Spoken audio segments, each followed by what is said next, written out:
Bonjour tout le monde, c'est Cyril Redfield. Aujourd'hui on se retrouve pour la première partie du vidéo test d'Assassin's Creed Unity. C'est édité par Ubisoft, c'est développé par Ubisoft Montréal, c'est de l'action infiltration en monde ouvert et en vue à la troisième personne. C'est composé d'un mode solo et d'un mode coop. C'est dispo depuis le 13 novembre 2014 sur PS4, One et PC. C'est déconseillé au moins de 18 ans. Et Assassin's Creed Unity, de quoi ça parle? Ça raconte l'histoire de Arnaud Dorian qui, lorsqu'il était jeune garçon, voit son père se faire assassiner lors d'une réception. Arnaud est élevé par un homme qui le considère comme son fils, mais des années plus tard, pendant une fête, cet homme-là se fait assassiner. Arnaud est considéré comme responsable, il est jeté en prison. Pendant son séjour en cellule, il va faire la rencontre d'un homme qui va lui en apprendre un peu plus sur la confrérie des assassins. Arnaud va rejoindre la confrérie des assassins, pas dans le but de se venger, mais dans le but de trouver le coupable afin d'obtenir sa rédemption par la justice. Et surtout le pardon de Élise, la fille de l'homme qu'il a élevé, qui est également la femme que Arnaud aime. Mon avis en fait sur le scénario, c'est qu'il est sympathique mais il n'est pas transcendant. Vraiment, il manque d'envergure, il manque d'ampleur, il n'est pas très intéressant. Personnellement, j'ai trouvé ce scénario assez plat, assez fade et les personnages assez fades. J'ai trouvé qu'il y avait vraiment pas grand chose en fin de compte. Et c'est vrai qu'à aucun moment j'ai eu l'impression que le scénario décollait. Et le problème c'est que lorsqu'on arrive aux trois quarts du jeu ou même à la fin du jeu et qu'on a l'impression en fait d'être à la deuxième ou à la troisième mission et qu'il se passe rien, eh bien c'est qu'il y a un problème. Le scénario manque d'envergure, c'est pas un scénario de blockbuster, c'est vraiment un scénario presque de jeu vidéo intimiste, mais c'est jamais suffisamment évolué, c'est jamais suffisamment poignant pour devenir vraiment un bon scénario intimiste. Et ça, c'est le problème. Néanmoins, il y a des bonnes choses dans ce scénario. Tout d'abord, le contexte. Il faut savoir que le jeu se passe pendant la Révolution française, période de l'histoire ô combien intéressante et ô combien sombre, et surtout assez anxiogène, assez stressante.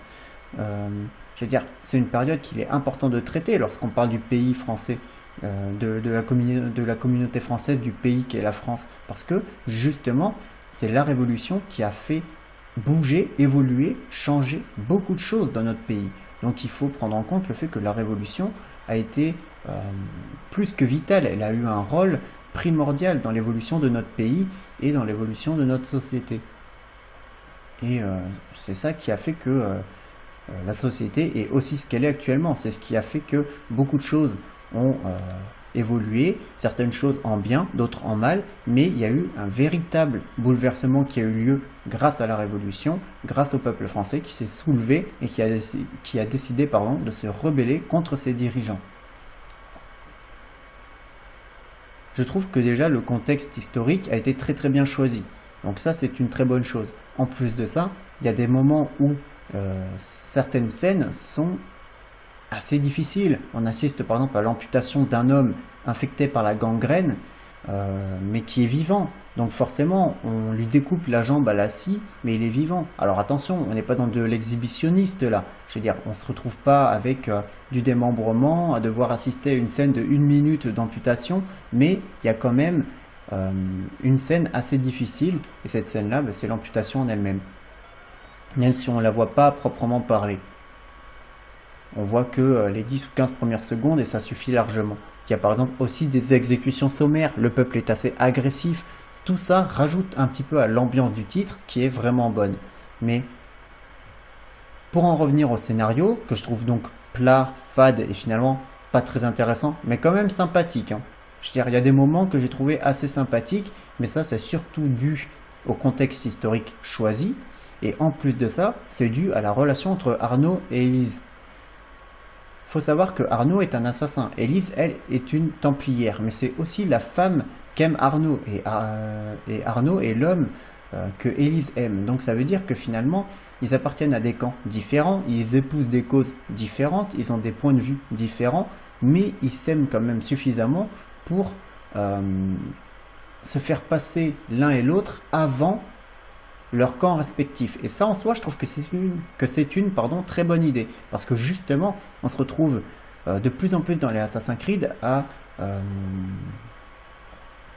être des assassins qui ont des rapports plus ou moins directs avec des Templiers. Entre Shay qui devient un Templier et Arnaud qui est amoureuse d'une Templière, plus on avance, plus les développeurs tentent de faire en sorte que le joueur soit concernés pas seulement par les assassins, mais par les Templiers. Ils essayent de mettre les Templiers en avant autant que les assassins. Et ça, je trouve que c'est une très bonne idée.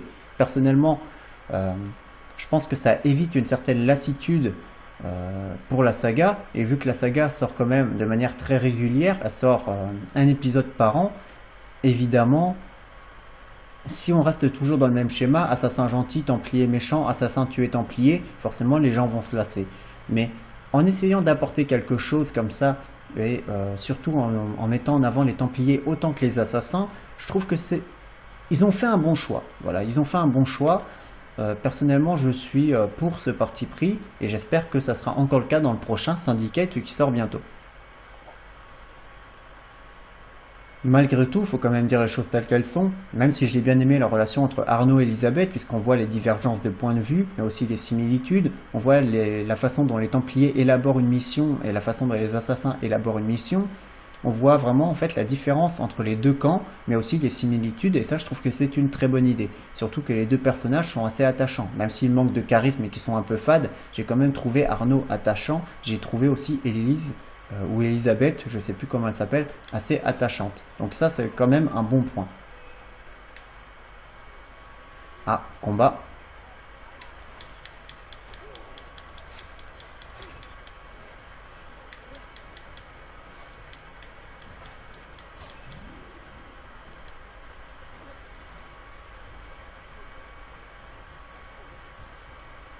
Et voilà. Même donc comme je vous disais, même si j'ai trouvé cette relation assez intéressante et assez sympathique, elle souffre quand même de pas mal de clichés et de problèmes qui la rendent beaucoup moins puissante, et elle a beaucoup moins d'impact que si elle avait été mieux traitée, comme la relation de Joel et Ellie par exemple dans The Last of Us. Si vraiment on avait eu une relation comme ça dans ce Assassin's Creed, je pense vraiment qu'on aurait eu un jeu bien meilleur, déjà sur un plan scénaristique. Donc ça, c'était pour ce qui était du scénario. Mais pour en revenir un petit peu au contexte historique et aux scènes assez difficiles, ça rajoute vraiment à l'ambiance du titre. Je trouve que le jeu a quand même une ambiance vraiment intéressante. On voit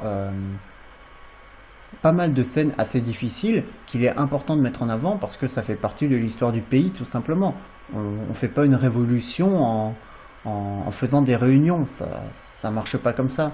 Donc c'est sûr qu'il s'est passé des choses assez difficiles, assez dures. Certaines ont eu des répercussions positives, d'autres négatives, mais c'est ce qui a fait évoluer notre pays et c'est ce qui en a fait ce qu'il est aujourd'hui. Donc c'était important de montrer un petit peu toutes les facettes de la révolution parce que c'est logique, c'est une révolution, donc forcément il y a des scènes assez difficiles, il y a des décapitations, il y a de la guillotine, il y a des exécutions sommaires, il y a des amputations, il y a des emprisonnements, il y a des morts, il y a plein de choses difficiles, et c'était important de mettre tout ça en avant, et ça les développeurs ont fait, et je trouve que c'est une bonne chose, même si c'est pas trop présent dans le jeu. Le but c'était vraiment pas disons de faire scandale. On sent qu'ils ont mis la révolution en toile de fond, et en aucun cas en avant.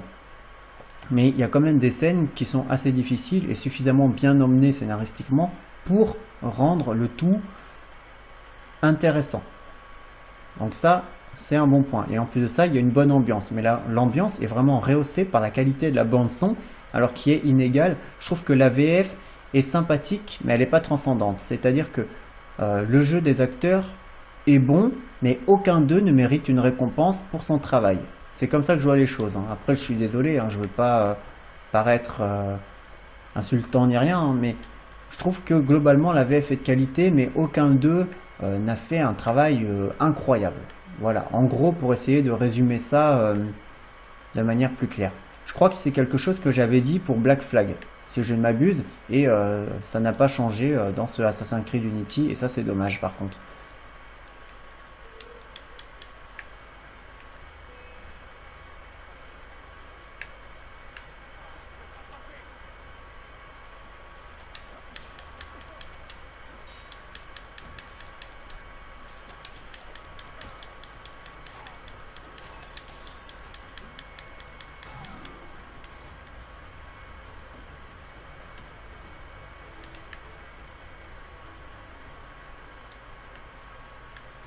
Globalement, donc la VF est de qualité, même si elle n'est pas transcendante. Voilà, toi t'es mort.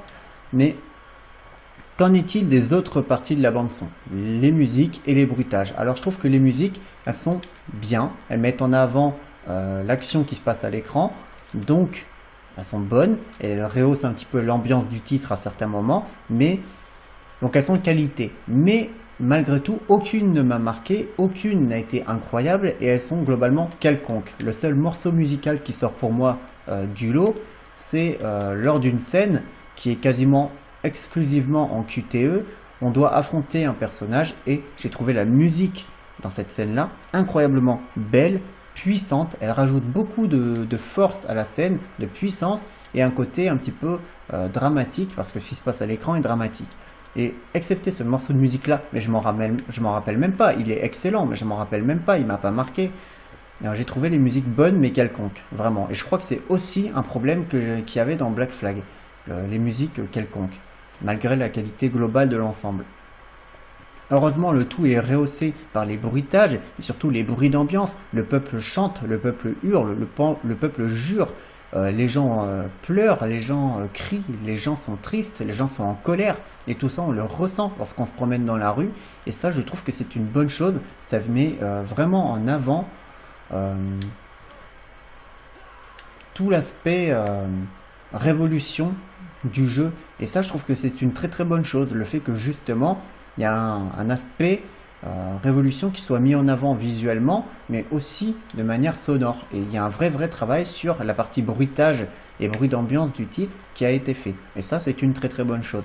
Après, pour ce qui est des bruitages des armes et des chocs des armes en combat, on est dans quelque chose de beaucoup plus classique malheureusement.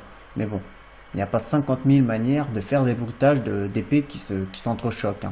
Faut dire les choses telles qu'elles sont. Sur un plan de beauté technique pure, je trouve que le jeu dans l'ensemble est beau. Je trouve qu'il est fin, les textures sont belles, les visages sont très bons. Je les trouve vraiment très expressifs. J'ai pas grand chose à leur reprocher. Donc ça, c'est pour le positif. Malheureusement, tout n'est pas positif. Il y a aussi du négatif. Et parmi le négatif, il y a les cheveux des personnages qui sont vraiment très moches. Et surtout les PNJ qui manquent de détails, qui manquent de finesse. Je trouve que vraiment globalement, c'est des personnages secondaires, c'est des personnages qui sont juste là à l'histoire d'eux, et ça se voit. Ça se voit qu'aucun d'eux ne pourrait être un personnage principal. Vraiment, les personnages principaux sont très bien faits, mais les personnages secondaires, les PNJ, je trouve qu'il manque un petit peu de finesse, un petit peu de détail, et ça c'est un vrai problème. Mais pour moi, le vrai problème du jeu, il n'est pas là. Ce n'est pas la technique pure, la beauté technique pure qui me pose problème, parce que le jeu est beau, il n'y a pas de problème. Pour moi, le problème, c'est que le jeu, quand il est sorti, il était très mal optimisé. Je veux dire, il y avait beaucoup de bugs. Des bugs de collision, des bugs sonores, des bugs d'affichage, des bugs où le personnage se bloque. Vous voyez, je suis en train de marcher, d'un coup, plac, mon personnage se bloque. Mais autour de moi, tout bouge. Hein. Les PNJ bougent, c'est juste mon personnage, il est bloqué. Les bugs de framerate, les chutes de framerate, les bugs d'affichage, les bugs sonores, les freezes. C'est-à-dire quand le jeu plante ou plante pendant un petit moment, il y en avait énormément à la sortie du jeu. Et le problème, c'est que malgré les mises à jour, ça fait 1 an bientôt que le jeu est sorti, et ces bugs-là sont toujours présents. Ils sont bien moins présents, attention, mais ils sont encore présents. Et c'est vrai que recommencer 10 fois une mission parce que justement on a des bugs et que ces bugs-là nous causent en fait game over, eh bien, je trouve que c'est pas normal. 1 an après la sortie, le jeu n'est toujours pas optimisé comme il faut, même s'il y a du mieux.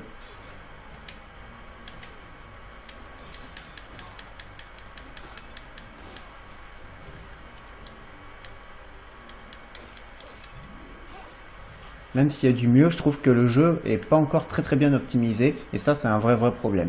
Quand je suis obligé de recommencer 5 fois une mission parce que je marche sur un toit et qu'au bout d'un moment mon personnage s'enfonce dans le toit jusqu'aux hanches, vous comprenez bien que au bout de 5 fois c'est agaçant. Lorsqu'on souffre de chute de framerate tout le temps au même endroit pendant la même mission, c'est qu'il y a un problème quelque part. Sans compter le pop-up, ce genre de truc. Mais ça c'est pas dramatique, c'est du pop-up de PNJ souvent. Donc voilà, c'est pas dramatique. Mais les bugs de collision, il y en a encore, ils peuvent causer le game over. Le personnage qui se bloque, que ce soit pendant l'escalade ou en plein combat, hein, ça arrive pour les deux, ça peut causer le game over et ça peut obliger à recommencer le jeu, et ça il y en a encore. Les freezes, j'en ai eu, malgré les mises à jour, rarement mais j'en ai eu. Les chutes de framerate, j'en ai, et c'est souvent dans les mêmes missions, aux mêmes endroits que j'en ai, donc pour moi c'est un vrai problème. Les bugs d'affichage, il y en a aussi, les bugs sonores, il y en a toujours, donc voilà. Le jeu, ça fait bientôt 1 an qu'il est sorti, de nombreuses et très lourdes mises à jour sont sorties pour rendre le jeu meilleur, mieux optimisé, mais ça marche qu'à moitié, voilà. Disons que le jeu aujourd'hui est jouable, à sa sortie il ne l'était pas forcément, mais pour moi c'est pas suffisant. Voilà, pour moi c'est pas suffisant. Il faut au moins m'enlever les bugs de collision, mon personnage qui s'enfonce dans le sol une fois sur deux, mon personnage qui se bloque en plein combat ou en pleine séquence de free running, il faudrait le rectifier aussi. Quant aux bugs d'affichage, parfois ils peuvent être très gênants parce que ça peut être en mission et c'est des vrais bugs d'affichage, hein, c'est pas des bugs d'affichage du style il y a un truc qui déconne, c'est des bugs d'affichage ultra gênants. Mais j'ai eu des bugs d'affichage aussi à cause des mises à jour. Il faut savoir que j'ai été obligé de désinstaller une fois complètement le jeu et de refaire complètement toutes les mises à jour parce que justement je venais de faire la dernière mise à jour et plus rien n'était texturé. C'est-à-dire que vous voyez là sur ce plan là, en fait il n'y avait que mon personnage, il était bleu et rouge. Mais il n'y avait plus du tout de texture de vêtements. Et les décors c'est pareil, il n'y avait que du marron, que du gris, que du bleu, mais il n'y avait plus du tout la texture qui était au-dessus. Du coup j'ai été obligé de désinstaller complètement mon jeu et de le réinstaller et de refaire les mises à jour. Et là j'ai pu récupérer mes textures.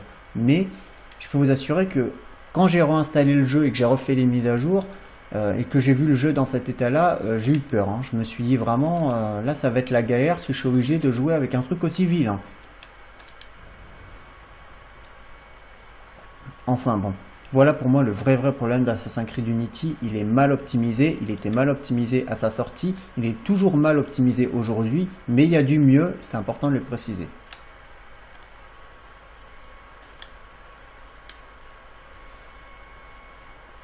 Voilà, je vais récupérer le coffre en haut et ensuite on arrêtera là cette première partie du vidéo test et on partira sur la deuxième partie qui sera centrée davantage sur le gameplay, ce genre de choses.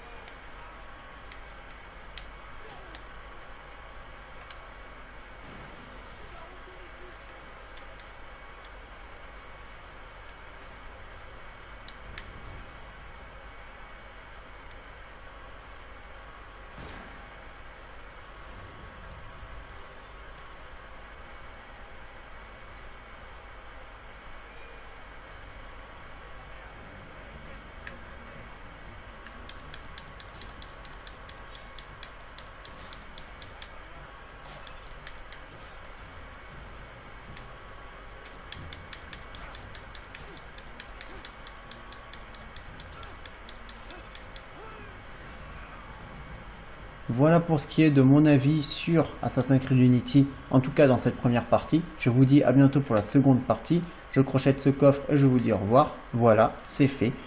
A tout de suite pour la seconde partie. Portez-vous bien et jouez aux jeux vidéo et mangez des frites. Voilà. Allez, à bientôt. Enfin, à tout de suite.